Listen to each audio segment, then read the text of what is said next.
नमस्कार. अथायू multispeciality hospital प्रस्तुत आयुर्विचार या आमच्या विशेष कार्यक्रमामध्ये आपल्या सगळ्यांचं स्वागत. आयुर्विचार म्हणजे काय तर आयुष्याचा सकारात्मक विचार, आयुष्याचा आरोग्यमय विचार या अर्थानं आम्ही हा कार्यक्रम करतोय. आणि या निमित्तानं अथायू मल्टीस्पेशालिटी हॉस्पिटलमधील विविध विभागातील तज्ज्ञ डॉक्टर आपल्याशी बोलतायत, मार्गदर्शन करतायत. मी नेहमी म्हणतो की कोणत्याही व्यक्तीला कधीच कोणत्याच हॉस्पिटलची पायरी चढायची सुद्धा वेळ येऊ नये, इतकं छान आयुष्य जावं. पण दुर्दैवानं जर कोणता आजार उद्भवला तर आपण गांगरून जाऊ नये, भीतीनं आपली गाळण उडू नये, आपल्याला किमान त्याच्याबद्दल काही माहिती असावी. यासाठी जनजागृतीच्या दृष्टीनं अथायू मल्टीस्पेशालिटी हॉस्पिटलच्या पुढाकारातून आपण हा कार्यक्रम करतोय. आज आपल्याकडे आणखीन एक डॉक्टर आलेले आहेत. मी स्वागत करतो अथायू मल्टीस्पेशालिटी हॉस्पिटलमधील onco surgeon doctor Basavaraj Kadalage सरांचं.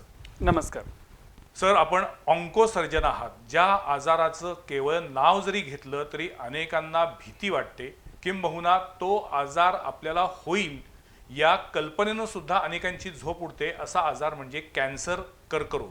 आयुष्यात कधीच कुणाला कुठलाच आजार होऊ नये आणि कॅन्सर सारखा तर अजिबात होऊ नये. तुम्ही कॅन्सरचे पेशंट तपासता, तुम्हाला कधी स्वतःला त्याचं टेन्शन येत नाही? डेफिनेटली येतं.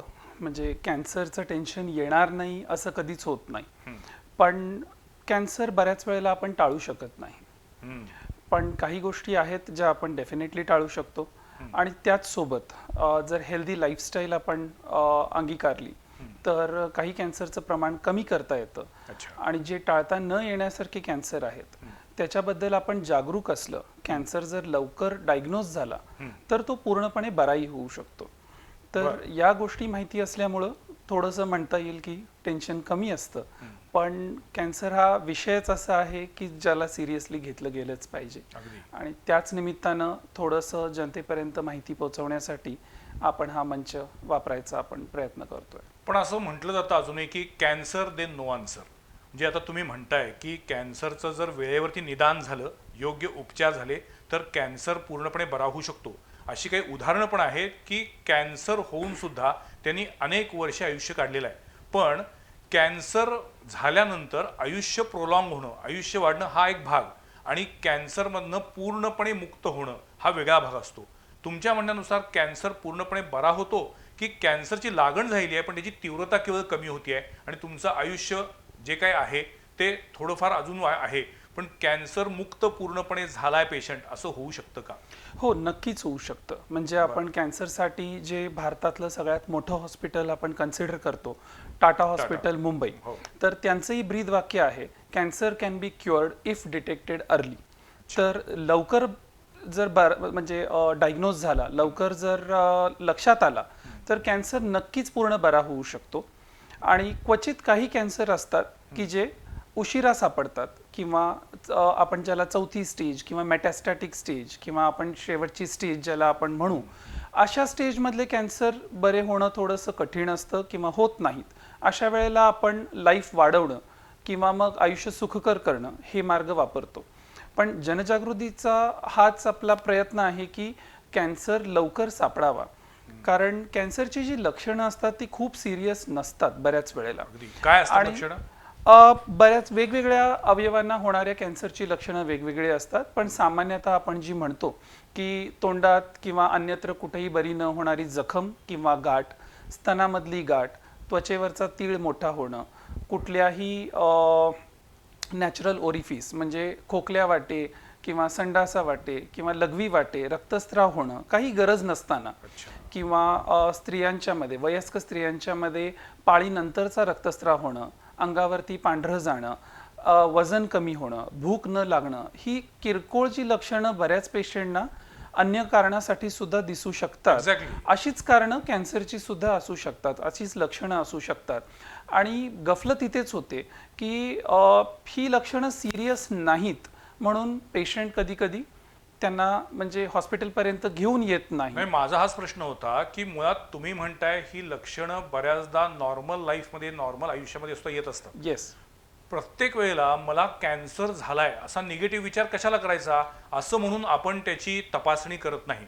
किंबहुना प्रत्येकाला वाटतं मी पॉझिटिव्ह आहे, मला काही झालेलं नाही आहे, मी उत्तम सकारात्मक विचार करतोय. तर असं तुम्ही जेव्हा डॉक्टर म्हणता लोक की वेळेवरती त्याचं निदान व्हायला पाहिजे, त्यासाठी वेळेवरती त्याची तपासणी व्हायला पाहिजे. पण सर्वसामान्य माणूस कशासाठी कॅन्सरची तपासणी करायला जाईल? आता आपल्याकडे दोन गोष्टी आहेत. एक असतात की रुटीन स्क्रीनिंग प्रोटोकॉल, जे दुर्दैवानं भारतामध्ये इतके चांगले इस्टॅब्लिश नाहीत. जसं की वयाच्या 30 नंतर किंवा 40 नंतर स्तनांची तपासणी ही दरवर्षी झालीच पाहिजे, बरं. किंवा पॅप्समियर म्हणजे गर्भाशय पिशवीच्या मुखाची तपासणी ही दरवर्षी झालीच पाहिजे. प्रौढ पुरुषांच्या मध्ये PSA ही एक रक्त चाचणी आहे जी प्रॉस्टेट कॅन्सरसाठी असते, तर याची तपासणी सुद्धा रेग्युलरली झालीच पाहिजे. हे वेस्टर्न कंट्रीजमध्ये जितके इस्टॅब्लिश्ड प्रोटोकॉल्स आहेत तसे आपल्याकडं होताना दिसत नाहीत. तर रुटीन स्क्रीनिंग हा एक भाग झाला, म्हणजे आपण आपल्याला काही झालेलं नाही याची खात्री करून घेण्यासाठी दर 6 महिन्यांनी किंवा वर्षांनी जे तपासण्या करून घेतो. आणि दुसरा भाग आहे की सिम्पटम बेस्ड, म्हणजे जेव्हा आपल्याला काही लक्षणं दिसतात त्यावेळेला आपण हॉस्पिटलमध्ये जाऊन तपासणी करून घेतो. पण फक्त अंगावर काढणं हा जो आपल्याकडचा एक कॉमन म्हणजे आपण ऑब्झर्वेशन की लोकांच्या मध्ये बघतो की बऱ्याच वेळेला आम्ही बघतो की ब्रेस्ट कॅन्सर 8-10 सेंटीमीटरची गाठ असते, ती फुटलेली असते, त्यातून रक्तस्राव होत असतो. अशा वेळेला स्त्रिया मग हॉस्पिटलमध्ये येतात. जेव्हा आम्ही त्यांची हिस्ट्री घेतो की मावशी किती दिवस झाली ही गाठ होती, नाही गाठ होते 2-3 वर्ष, पण कधी दुखली नाही म्हणून आम्ही कधी दाखवली नाही, किंवा मग कशी दाखवायची ही लाज वाटत होती म्हणून आम्ही हॉस्पिटलला आलो नाही. तर या गोष्टी आपल्याला टाळायला हव्यात, की जेव्हा आपल्याला माहिती आहे की काहीतरी होतंय आणि जे नॉर्मल नसू शकतं, अशा वेळेला तज्ज्ञ डॉक्टरांचा सल्ला हा घेतला गेलाच पाहिजे. कॅन्सर म्हणजे शरीरातल्या कोणत्या ना कोणत्या भागामध्ये पेशींची अनियंत्रित वाढ. बरोबर. पण मग कॅन्सर होतो का? म्हणजे एकीकडे आपण म्हणतो की तंबाखू किंवा तंबाखूजन्य पदार्थ खाल्ल्यामुळे मुखाचा कॅन्सर होऊ शकतो, पण शरीराच्या कोणत्याही अवयवावरती कॅन्सरची गाठ निर्माण होऊ शकते. हे नेमकं का होतं? आता जेव्हा काही लोकांना कसलंही व्यसन नसतं, बरोबर, ते तंबाखू खात नाहीत किंवा धुरामध्ये ते जात नाहीत, तरी सुद्धा त्यांना कॅन्सर होतो. कॅन्सर लहान मुलांना सुद्धा होतो. हो ना, अगदी. तर आणि दुर्दैवाने ते प्रमाण वाढत चाललेलं आहे. तर याचं मी थोडंसं म्हणजे एक्सप्लेनेशन असं देईन की जेव्हा एखादं बाळ जन्मतं तेव्हा एका पेशीपासूनच त्याची सुरुवात होते. त्या पेशी 1च्या 2, 2च्या 4 अशा पद्धतीनं वाढत जातात आणि नंतर त्यांना डिफरन्सिएशन म्हणजे या पेशींनी हेच काम करायचं. म्हणजे आता एखाद्या हॉस्पिटलमध्ये किंवा एखाद्या इंजिनिअरिंग फॅक्टरीमध्ये जसे डिपार्टमेंट असतात की हे डिपार्टमेंट हेच काम करेल, तर त्याला तसं विशिष्ट काम वाटून दिलेलं गेलेलं असतं, त्याला आपण डिफरन्सिएशन म्हणतो. बऱ्याच वेळेला वाढ होताना प्रत्येक पेशीमध्ये 2 प्रकारची जनुकं असतात. एक जी कॅन्सरला प्रोत्साहित करतात आणि दुसरी जी कॅन्सरला दाबून ठेवतात. तर या जनुकातला जर बॅलन्स बिघडला, मी खूप ढोबळमानाने सांगतो लोकांना समजण्यासाठी, तर या जनुकातला जर बॅलन्स बिघडला तर त्या पेशीचं डिफरन्सिएशन जातं, म्हणजे त्याची विशिष्ट काम करण्याची क्षमता ती पेशी गमावून बसते आणि मग ती त्याच्या बेसिक नेचरवरती येते, खाणं आणि वाढणं. त्यामुळे शरीरातले सगळे रिसोर्सेस म्हणजे आपण काय म्हणू शकतो की रक्तातून येणारे जी पौष्टिक द्रव्य आहे ती स्वतः घेतं आणि मग त्याची वाढ चालू होते आणि ही वाढ त्या पेशींची वाढ चालू होते आणि या वाढीवरती कुठल्याही प्रकारचं नियंत्रण राहत नाही. सुरुवातीच्या वेळेला ही वाढ विशिष्ट जागी जिथं सुरुवात झालेली असते तिथंच होते, पण नंतर मग लिम्फॅटिक सिस्टम किंवा रक्तामधून ह्या पेशी इतरत्र पसरायला लागतात, ज्याला आपण मेटास्टासिस म्हणतो. म्हणजे कॅन्सरची सुरुवात आणि पसर या पद्धतीनं तो होत असतो. पण मग ज्या वेळेला पेशींची अशा पद्धतीनं अनियंत्रित वाढ होत असते त्यावेळी संबंधित व्यक्तीला, संबंधित रुग्णाला भूक जास्त लागते किंवा भूक कमी लागते, असं काही होतं का त्यावेळी? लक्षणं जी असतात ही कुठल्या अवयवामध्ये या पेशींची वाढ व्हायला लागली आहे त्याच्यावरती अवलंबून असतात. GI ट्रॅक म्हणजे जी पचनसंस्था असते अशा ठिकाणी जर कॅन्सर उद्भवला तर गिळायला त्रास होणं, भूक कमी होणं या गोष्टी आपल्याला दिसून येतात. आणि हा कॅन्सर आजार आहे, तर कुठलाही आजार, साधा ताप असू दे, सर्दी खोकला असू दे, एकदा झाला की आपली भूक कधीच वाढत नाही. भूक मंदावते, कमी होते किंवा वजन कमी व्हायला लागतं. तर हे कॉन्स्टिट्युशनल सिम्पटम्स ज्याला आपण म्हणतो की एक नॉर्मल गोष्टी असतात, पण या गोष्टी पेशंटला जाणवायला लागतात. पण ह्या इतक्या मंद गतीनं असतात की त्या इव्हिडेंटली होत नाहीत. एका महिन्यात वेट लॉस होत नाही, हा सावकाश होत असतो. त्यामुळे कन्व्हिनियंटली पेशंट याच्याकडे दुर्लक्ष करतो. पण मग कॅन्सर हा अनुवंशिक आजार असू शकतो? काही कॅन्सर अनुवांशिक असू शकतात, ज्याच्यामध्ये म्हणजे जे जेनेटिक म्युटेशन्स हो, असतात, याच्यामध्ये मेन सिंड्रोम आहे किंवा ब्रॅका म्युटेशन जे ब्रेस्ट कॅन्सरसाठीचं म्युटेशन आहे. ही काही उदाहरणं आहेत जी आई वडिलांच्याकडून मुलांकडे ट्रान्समिट होऊ शकतात. पण अशा कॅन्सरचं प्रमाण खूप कमी आहे. बरं. जे आपण सुरुवातीला बोललो, तंबाखू किंवा व्यसन किंवा ज्याला आपण कार्सिनोजेन म्हणू, म्हणजे असे घटक जे कॅन्सरला प्रोत्साहन देतात, अशा घटकांच्या सतत संपर्कात आल्यामुळं होणाऱ्या कॅन्सरचं प्रमाण हे अनुवंशिक कॅन्सरपेक्षा जास्त आहे. अच्छा. कोरोनामुळं सगळ्याच लोकांच्या मनामध्ये एक भीती निर्माण झाली, ती म्हणजे संसर्गजन्य आजारांची. बरोबर. कॅन्सर एखाद्या रुग्णाला डिटेक्ट झाल्यानंतर केवळ त्या रुग्णाचं आयुष्य नव्हे तर त्या रुग्णाच्या संपूर्ण परिवाराचं, कुटुंबाचं आयुष्य पूर्णपणे बदलून जातं. अनेक पेशंट मानसिकदृष्ट्या खचतात किंवा पूर्णपणे उन्मळून पडतात. त्यांच्या घरातल्यांची अवस्था सुद्धा तितकीच गंभीर आणि बिकट झालेली असते. त्याचवेळी मनामध्ये एक अशी शंका येत असते, भीती असते की जर एखाद्या व्यक्तीला घरातल्या कॅन्सर असेल तर त्याच्यामुळं लहान मुलांना किंवा अन्य लोकांना पण कॅन्सर होईल का? ते बोलून दाखवता येत नाही, पण मनामध्ये सतत ती एक टोचणी चालू असते, हुरहुर असते. कॅन्सर अशा पद्धतीनं संसर्गजन्य आजार आहे का मुळात? नाही, अजिबात नाही. कॅन्सर हा संसर्गजन्य आजार अजिबात नाही. एका पेशंटला झालेला कॅन्सर हा दुसऱ्या पेशंटला ट्रान्समिट होऊ शकत नाही. म्हणजे कोरोना कसा माझ्याकडून तुमच्याकडे हो. किंवा अन्यत्र जाऊ शकतो, तसा कॅन्सर एका पेशंटकडून दुसऱ्या पेशंटला जात नाही.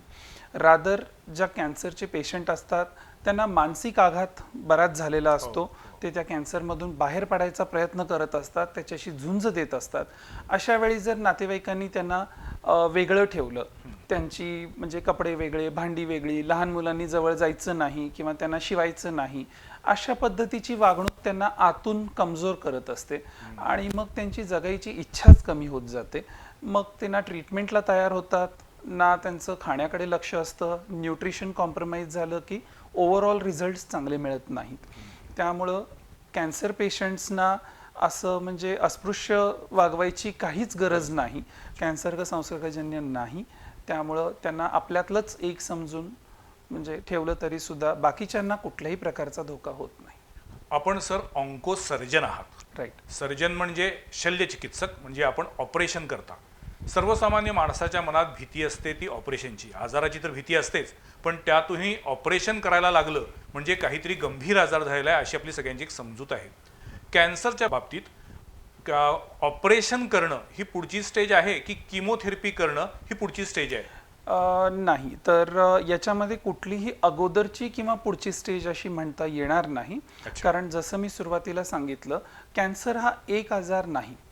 म्हणजे अवयवांना होणारा कॅन्सर, रक्तात होणारा कॅन्सर हे वेगवेगळे आहेत. त्यानंतर अवयवांना सुद्धा वेगवेगळ्या अवयवांना होणारे कॅन्सर हे वेगवेगळे आहेत.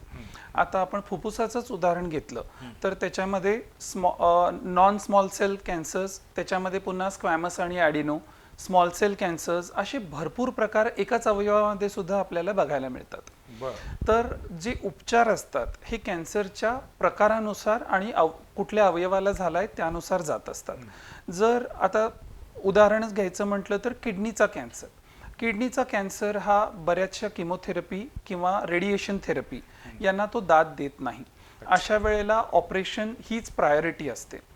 पण बरेचसे जसे लिम्फोमा म्हणजे लसिका ग्रंथी, ज्याला आपण अवदानाच्या गाठी म्हणतो, तर लसिका ग्रंथींचा कॅन्सर, याला ऑपरेशनची गरज नसते. याला आपण किमोथेरपीनं पूर्ण बरं करण्याची क्षमता सध्याच्या किमोथेरपी औषधांमध्ये आहे. त्यामुळं तो कॅन्सर कशाला सेन्सिटिव्ह आहे, प्रत्येक कॅन्सरच्या ट्रीटमेंटच्या गाईडलाईन्स असतात, त्यानुसार हा सल्ला दिला जात असतो. काही वेळेला कॉम्बिनेशन थेरपी वापरली जाते, म्हणजे आधी ऑपरेशन नंतर किमोथेरपी किंवा आधी किमोथेरपी मग ऑपरेशन नंतर रेडिएशन थेरपी. तर हा निर्णय जो आहे हा गाईडलाईन्सनुसार, स्टेजनुसार आणि कुठल्या अवयवाला झालाय आणि त्याचा प्रकार काय आहे या सगळ्या गोष्टींवर अवलंबून घेतला जात असतो. त्यामुळं तो निर्णय मला वाटतं की cancer specialist is the best person to decide on that. तर तो त्यांनाच घेऊ द्यावा आणि त्याप्रमाणे जर आपण फॉलो केलं तर रिझल्ट्स चांगले मिळतात. त्यामुळं अशी शंका नाही आहे की ऑपरेशन म्हणजे कॅन्सर पुढे गेलाय किंवा किमोथेरपी म्हणजे शेवटची स्टेज आहे, असा कुठलाही कन्सेप्ट ट्रीटमेंटमध्ये नसतो. कॅन्सर डिटेक्ट करत असताना जी काही गाठ निर्माण झालेली असते त्या गाठीचा किंवा त्या अवयवाचा एखादा तुकडा कापला जातो आणि तो बायोप्सीसाठी पाठवलाय असं डॉक्टर सांगतात। अशा पद्धतीच्या बायोप्सीची चाचणी होणार आहे म्हटल्यानंतरच पहिल्यांदा पेशंट आणि त्याचे नातेवाईक गर्भगलित झाले असतात, कारण बायोप्सीचा रिपोर्ट काय येईल याच्यावरती सगळ्या गोष्टी अवलंबून असतात। पण बायोप्सी करायला एखाद्या गाठीचा तुकडा पाठवणं आणि त्याचा रिपोर्ट आल्यानंतर तो कॅन्सरचीच ती गाठ आहे की नाही हे ठरणं हे तुमचं वैद्यकशास्त्राचं काम आहे। बरोबर. पण कॅन्सर व्यतिरिक्त पण अशा काही गाठी होऊ शकतात का? बऱ्याच गाठी असतात, जसं पण त्या आपण कशामुळे होतात गाठी? शरीरामध्ये वेगवेगळ्या प्रकारच्या ऊती असतात ज्याला आपण टिश्यूज म्हणतो। बर तर अशा टिश्यूजमध्ये माल फंक्शन म्हणजे काम करताना काही डेव्हिएशन्स क्रिएट होतात ज्याच्यामुळे ह्या गाठी होऊ शकतात। बरं. से फॉर एक्झाम्पल त्वचेखाली चरबीचा थर असतो, हो. तर काही वेळेला ते चरबीची एक म्हणजे गोळा होऊन गाठ तयार होते, त्याच्या भोवती आवरण असतं ज्याला आपण लायपोमा म्हणतो। तर अशी गाठ ॲब्सोल्युटली हार्मलेस असते, त्यांना पेशंटला कुठलंच नुकसान होत नाही। किंबहुना स्त्रियांच्या मध्ये होणाऱ्या स्तनातल्या गाठी जवळपास 80 ते 90% गाठी ह्या नॉर्मल ब्रेस्ट डेव्हलपमेंटमध्ये तयार झालेल्या असतात, त्या कॅन्सरच्या नसतात। बर पण याचा अर्थ असा नाही की त्या गाठीकडे दुर्लक्ष केलं पाहिजे। प्रत्येक गाठीची पण ऍट द तपासणी सेम झाली टाइम तुम्ही पाहिजे। महत्वाची गोष्ट सांगितलेली आहे की प्रत्येक गाठ ही पण कॅन्सरची कॅन्सरची असत नाही। नसते मेजॉरिटी ऑफ द टाइम्स गाठ ही कॅन्सरची नसण्याची शक्यता जास्त असते, बर कॅन्सर असण्याची शक्यता कमी असते। पण तपासणी प्रत्येक गाठीची गरजेची का बरोबर. असते? कारण आपण त्याला मिस करू शकत नाही। हो. आपल्याकडून जर सुरुवातीला तो आजार सुटला तर तो तेव्हाच लक्षात येईल जेव्हा आपल्या हाताबाहेर गेला असेल। त्यामुळे तपासणी ही प्रत्येक गाठीची झाली पाहिजे। पण गाठीमध्ये कॅन्सर असण्याची शक्यता ही तशी खूप कमी असते। पण मग ज्या वेळेला गाठ झालेला एखादा रुग्ण तुमच्याकडे येतो, तुम्ही बायोप्सी करता आणि त्यानंतर सुदैवानं ती गाठ कॅन्सरची नाही आहे हे जेव्हा उघड होतं, सिद्ध होतं, त्यानंतर ती गाठ काढली जाते का तशीच ठेवली ती चालते? ते डिपेंड करतं की ती गाठ कुठे आहे, बरं. ती काढणं कितपत किचकट आहे किंवा त्या गाठीमुळे पेशंटला दुसरा काही त्रास आहे का। समजा एखादी गाठ जॉईंटवर आहे, म्हणजे आता इथं तो लायपोमा म्हणजे चरबीची गाठ इथे दिसते, अशा वेळेला हात वाकवताना ती गाठ मध्ये येते, बरोबर. म्हणजे तुमचं रोजचं काम करताना ती गाठ तुम्हाला अडचण करते, पण काढणं एवढं कॉम्प्लिकेटेड नाही। अच्छा, अशा वेळेला ती गाठ काढण्याकडे प्रेफरन्स असतो, ती गाठ काढून टाकली जाते। पण अगदी छोटीशी गाठ आहे ज्याला आपण लायपोमॅटोसिस म्हणतो, की शरीरामध्ये बऱ्याच ठिकाणी अशा चरबीच्या गाठी असू शकतात, छोट्या म्हणजे एखाद्या पेशंटला 50 ते 100 गाठी शरीरभर असू शकतात। अशा वेळेला तुम्ही सगळीकडे ऑपरेशन करू शकत नाही किंवा त्याची गरजही नसते। अशा वेळेला त्या गाठी सोडून दिल्या जातात, पेशंटला समजावून सांगितलं जातं की या गाठीमुळे तुम्हाला नुकसान होणार नाही, दुर्लक्ष करा। हा, जर एखाद्या गाठीचा त्रास होत असेल, तुमच्या रोजच्या कामात अडथळा येत असेल, तर ती गाठ मात्र काढण्याचा प्रयत्न केला जातो। कॅन्सर रुग्णांवरती जेव्हा तुम्ही उपचार करता, औषधोपचार करता, ट्रीटमेंट देता, त्यावेळेला जितकी औषधं त्याच्यावरती प्रभावी ठरतात, आता नवनवीन औषधं आलेली आहेत, संशोधन खूप झालेलं आहे, अथायूमध्ये तुमचा स्वतंत्र विभाग आहे, सो तुम्ही ज्या वेळेला अशा पद्धतीनं वेगवेगळी औषधोपचार करत असता त्याच्या बरोबरीनं त्या रुग्णाच्या मानसिकतेचा पण आपण विचार करता का? आणि मानसिकता सकारात्मक असणं कितपत महत्त्वाचं असतं? आणि आता आपल्याला सगळे आपले म्हणजे आई वडील असतील किंवा सिनियर लोक सांगत असतात की डॉक्टरच्या बोलण्यानं पेशंट 50% बरा झाला पाहिजे। तर मानसिकतेचा खूप मोठा भाग ह्याच्यामध्ये असतो, पेशंटची मानसिकता सांभाळावी लागते। कारण मला नक्की कारण नाही सांगता येणार, पण आमचं ऑब्झर्वेशन आहे की जे पेशंट पॉझिटिव्ह असतात की मी बरा होणार आहे, मला यातून बाहेर पडायचं आहे, समहाऊ ते जास्त चांगल्या पद्धतीनं ट्रीटमेंटला प्रतिसाद देतात। बरोबर, याला मला सायंटिफिक कारण नाही सांगता येणार, पण त्यांची जी फायटिंग स्पिरिट असते त्यामुळं आमच्या अपेक्षेपेक्षा ते चांगला प्रतिसाद देऊन जातात। आणि जे पेशंट पहिल्यापासूनच म्हणजे घाबरत असतात किंवा निगेटिव्ह विचार करत असतात, त्यांना कधी कधी काही गरज नसताना कॉम्प्लिकेशन सुद्धा क्रिएट होतात। त्यामुळे मानसिकता ही खूप मोठा रोल प्ले करत असते। आणि जेव्हा तुम्ही पॉझिटिव्ह विचार करता तेव्हा तुमचं न्यूट्रिशन चांगलं राहतं, तुमचा आजाराकडे बघायचा दृष्टिकोन चांगला राहतो, तुम्ही उपचार पद्धती घ्यायला बघता, म्हणजे मला जायचंय, मला हॉस्पिटलला जायचंय, मला ट्रीटमेंट घ्यायची आहे, मग त्याचे किरकोळ साईड इफेक्ट झाले तरी सुद्धा आपण त्याच्याकडे दुर्लक्ष करत असतो। पण निगेटिव्ह विचार जर असतील तर किमोथेरपी नंतर एक उलटी जरी झाली, 2 उलट्या जरी झाल्या, आता हे कॉमन आहे, थोडे साईड इफेक्ट हे होणारच. अच्छा. पण नाही, मग त्यांना उलटी होते, मला ही घ्यायचीच नाही. अहो पण त्याच्यामुळे इतका मोठा फायदा जो मिळणार असतो तो तुम्ही नाकारत असता फक्त छोट्याशा साईड इफेक्टसाठी. त्यामुळे मानसिकता हा खूप मोठा भाग आहे. पण मग जेव्हा तुमच्याकडं एखादा पेशंट येतो, हो. त्याची ज्या वेळेला कॅन्सरची टेस्ट पॉझिटिव्ह येते, त्यानंतर अथायू मल्टी स्पेशालिटी हॉस्पिटलमध्ये अशा पद्धतीनं समुपदेशन केलं जातं का? हो, पहिलं कन्सल्टेशन जे असतं, ज्याला आम्ही ब्रेकिंग बॅड न्यूज म्हणतो, की अच्छा. पहिल्यांदा जेव्हा पेशंटला किंवा नातेवाईकांना सांगायची ही वेळ येते की हो. बाबा तुमच्या पेशंटना या आजारानं ग्रासलेलं आहे किंवा स्टेज कुठली आहे किंवा धर्मसंकट असेल नाही ते? हो, प्रत्येक पेशंट आमच्यासाठी नवीन असतो. हो. प्रत्येक पद्धतीचे रिलेटिव्स म्हणजे एक नव्या प्रकारे त्यांना काउन्सिलिंग करावं लागतं.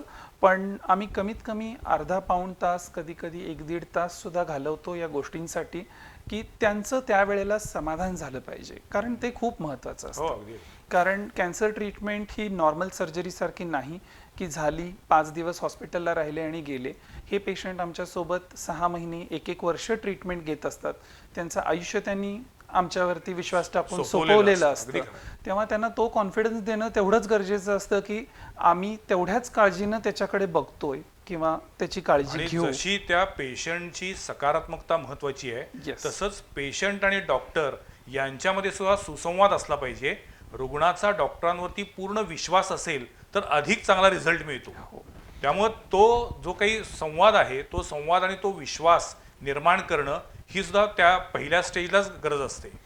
बेसिक काउन्सिलिंग आम्ही करतो. अच्छा. काही पेशंट्सना त्याच्या पलीकडे जाऊन प्रोफेशनल काउन्सिलरची मदत लागते. आम्ही कधी कधी त्यांनाही इन्व्हॉल्व करतो. बरं. आणि जे काही कठीण पेशंट असतात अशांना सायकॅट्रिस्ट सुद्धा आपण कधी कधी रिकमेंड करतो बरं. की काही औषधांच्या मदतीनं म्हणजे त्यांची अँझायटी, टेन्शन्स वगैरे आपण कंट्रोलमध्ये ठेवण्याचा प्रयत्न करतो.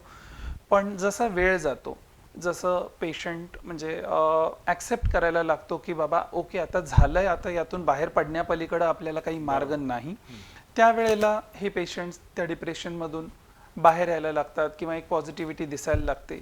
1-2 किमोनंतर त्रास कमी होतो, गाठीचा आकार कमी होतो, हे त्यांनाही जाणवायला लागतं. मग होप्स दिसायला लागतात.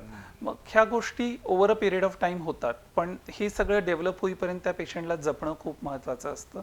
आणि जेवढा रोल डॉक्टर म्हणून आमचा असतो, आमच्या टीमचा असतो, नर्सेस असतील, मेडिकल ऑफिसर्स असतील, तेवढाच रोल त्यांच्या नातेवाईकांचाही असतो. तर त्यांनीही थोडा वेळ द्यावा. म्हणजे नेलं हॉस्पिटलला, ट्रीटमेंट करून घरी आणून सोडलं इज नॉट जॉब डन. तर त्यांनी थोडा अधिक वेळ देऊन त्या पेशंटकडं दया दाखवू नका, म्हणजे सिंपती नको पण एम्पथी पाहिजे.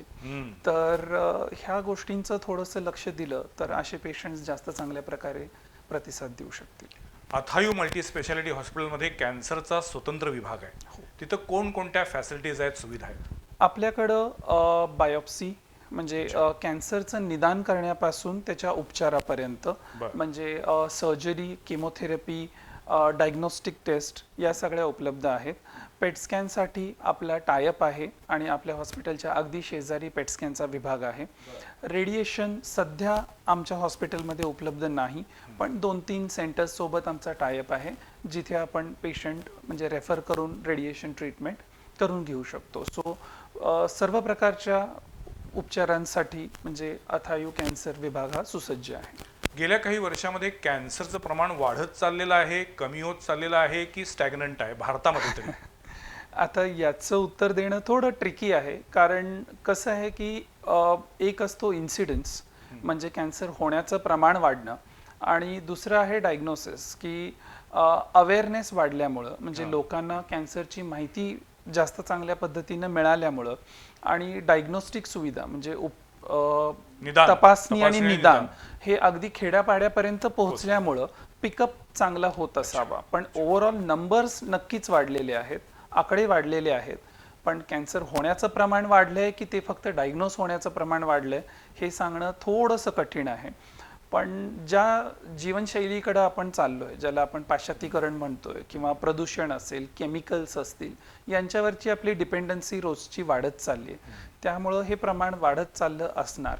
हां, एक आहे की एज ग्रुप शिफ्ट आपल्याला बघायला मिळतोय. म्हणजे पूर्वी काही कॅन्सर्स जे 50 नंतर 60 नंतर होत होते ते आज अगदी तरुण वयात सुद्धा बघायला मिळतात. कॅन्सरच कशाला, हार्ट अटॅक सुद्धा हो, आता तुम्ही बघत असाल. मधुमेह. हो, मधुमेह, बीपी असेल, हार्ट अटॅक असेल, हे सगळेच आजार धीरे धीरे म्हणजे तरुणाईकडे शिफ्ट होत आहेत.